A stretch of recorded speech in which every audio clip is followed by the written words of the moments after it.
Hi, this is Nutan and Malini. We are two grandmothers who talk about nothing and everything all the time. So today, I want to talk a little bit about traditions because grandmothers, as you know, are keepers of traditions.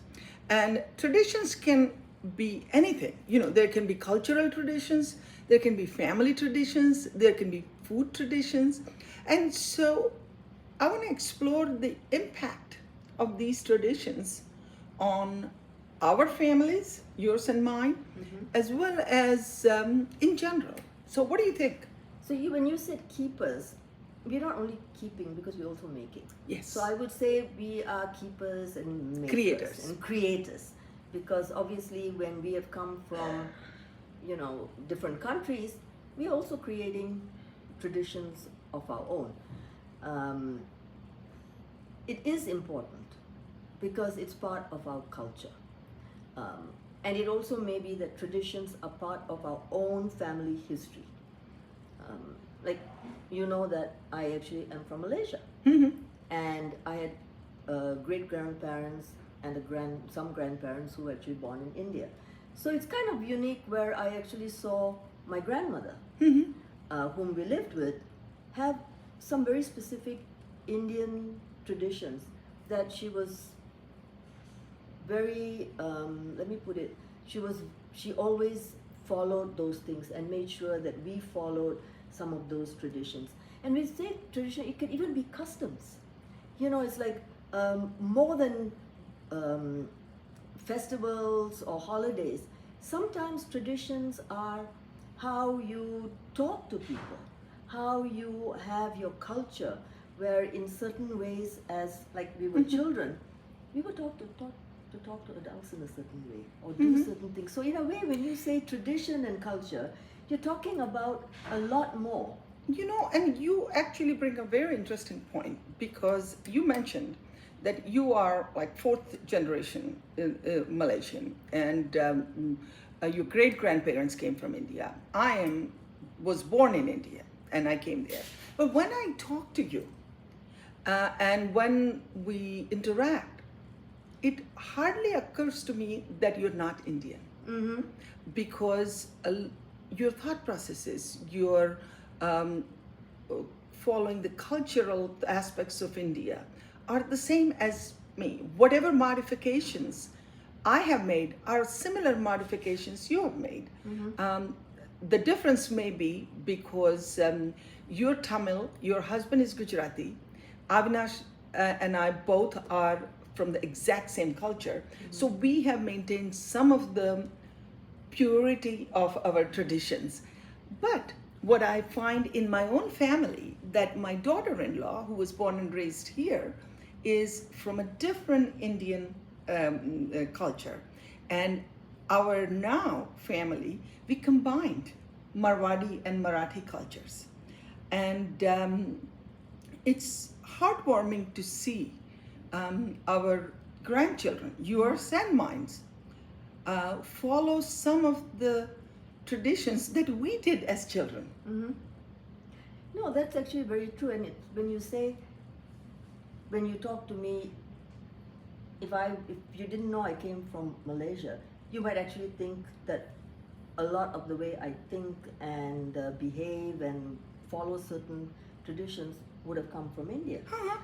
And there are many people who, when I've talked about what are the traditions that we have followed, are actually surprised that it's so in sync with how they would have been followed in India.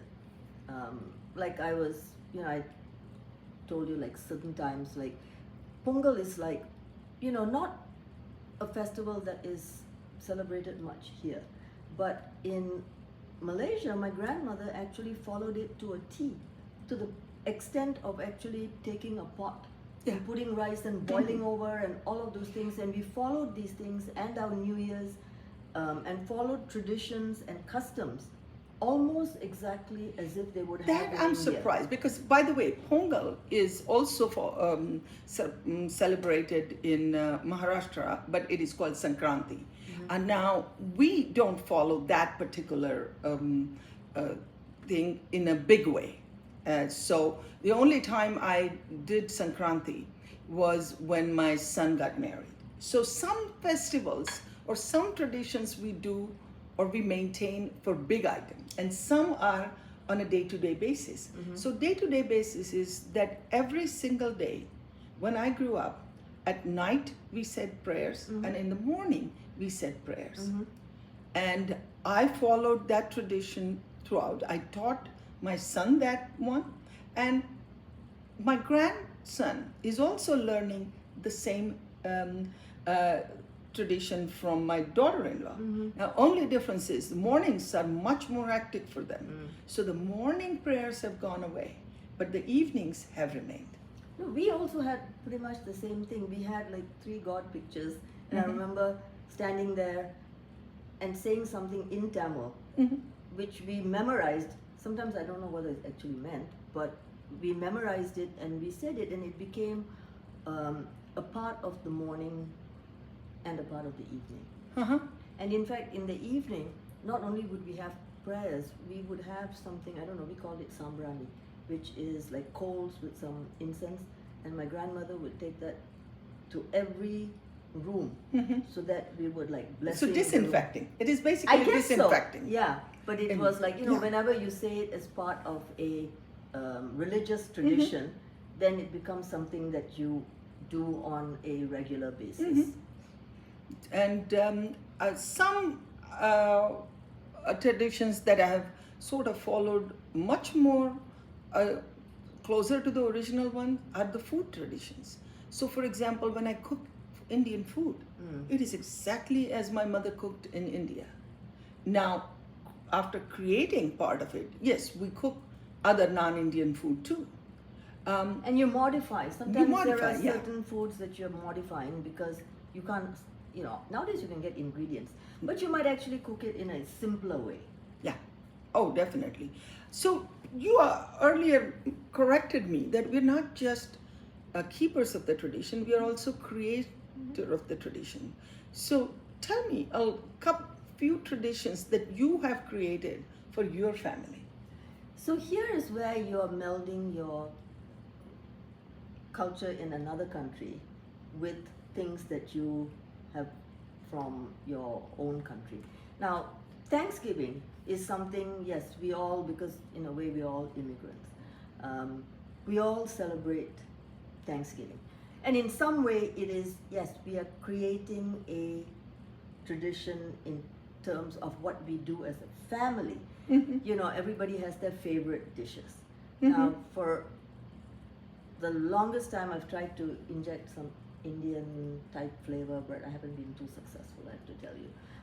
I know that you are much more successful. No. Thanksgiving is actually one holiday where there is nothing Indian. Oh, really? Because, and I'll tell you a funny story about it, is that my son, when he was younger, he and my parents would get into argument because he wouldn't eat Indian food at that time.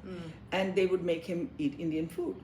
So he would say that, okay, every day I try to eat your food, today is my holiday, so you eat my food. So Thanksgiving is the day I don't make anything Indian, nothing is Indianized. It is as typical as probably early pilgrims had it. Because every time I suggest, hey, why don't we do a tandoori something, or why don't we have, it would be like a flat no, and then it would be like, we want the green beans, we want this, that's we how want my else. house is also like But that. it's still your own family tradition. For the festivals, like everybody does something for Diwali, we call it Deepavali. Obviously, we can't do everything that we did as kids, but we definitely do some. And I was telling you the other day, one of my grandsons, who now knows what is to be done every day, especially in terms of gifts, says, "Oh, I read that today is the New Year. I think you are supposed to be giving me some money in an envelope." We're like, okay, but it's kind of interesting that they actually know, all 5 days and what happens on each day. And in some part, they also have a parent from a different culture, and they've also taken a lot of those customs. So in a way, it's very enriching. So, like we said, creating, right? Mm-hmm. I think the important thing is that you take what you came with, you add some maybe just new traditions for yourself as a family, and you try to pass it on. Yes, and I'll tell you, for me, the traditions that I have created for my family, which are two. One is that every time somebody reaches traveling and reaches to their destination, they are supposed to send a text, even if they're not living in our house. Reached. So that's one thing everybody follows. The second one is, my brother lives here, and we have always had that we celebrate all birthdays together as a Oh. family. And if we can do it on that day, it's fine. Otherwise, we'll do it on the Saturday or Sunday of next week. We don't celebrate it before the birthday. That's the tradition I've created for my family, okay. and it's there. So anyway, in closing, Your 2 cents. Supa. our 2 cents worth, my 2 cents and yours 2 cents, I think, are exactly the same. Is you have to have traditions, but don't be rigid. If you are trying to follow the traditions of your motherland or your childhood, try to modify it to include all members of your family, so that everybody feels ownership of that tradition. And I would add, technically the other 1 cent, is have fun. Because I have also seen sometimes in keeping with too much of the tradition, it becomes too rigid. Yes. And sometimes the fun of it, it's okay if something's, the timing, like you said, timings may be thing, you just modify it. But I think it's important at the end of it for people to have warm memories of these and be able to pass it on. It's again creating emotional memories. Absolutely. And add food too.